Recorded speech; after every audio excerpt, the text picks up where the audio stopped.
Hai, saya Manja dari Malay Kitchen. Resepi mudah dan cepat kali ini menggunakan puff pastry yang kita akan letak sausage dan cheese dan kita akan roll menjadi bentuk croissant.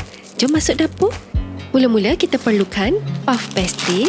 Gunakan saiz yang besar ya. Kemudian kita akan potong bentuk zigzag yang macam Manja tunjukkan ni. Okey, nak pakai pisau biasa pun boleh tahu kalau tak ada yang jenis wheel cutter macam ni. Okey, lepas tu kita perlukan cheddar cheese. Kita akan potong kepada beberapa bahagian dan ambil sekeping. Kita akan letak pada salah satu pastry yang kita dah potong tadi.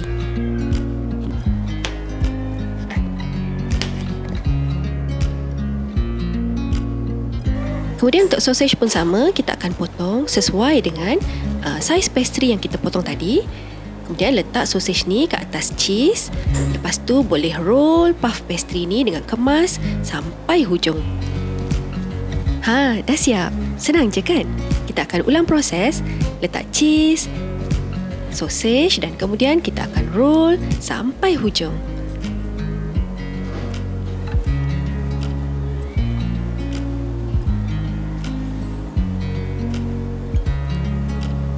Alright, dah siap. Boleh terus letak dalam kita punya bekas air fryer. Dan sebelum masak, kita air wash dulu atas permukaan pastry ni. Air wash tu apa?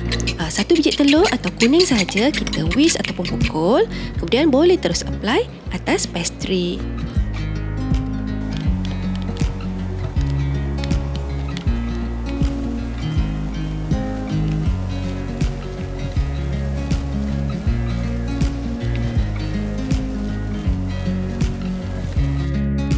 Lagi menarik, kita akan taburkan sedikit bijan.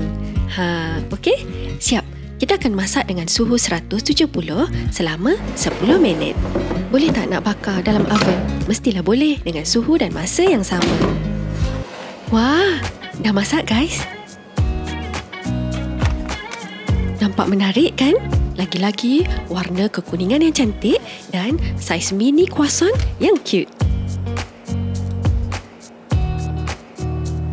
Resepi ni memang sesuai sangat untuk ibu-ibu yang nak buat sarapan ataupun makan petang. Sesuai juga kalau nak buat bekal, keluar pergi berjalan ataupun family picnic.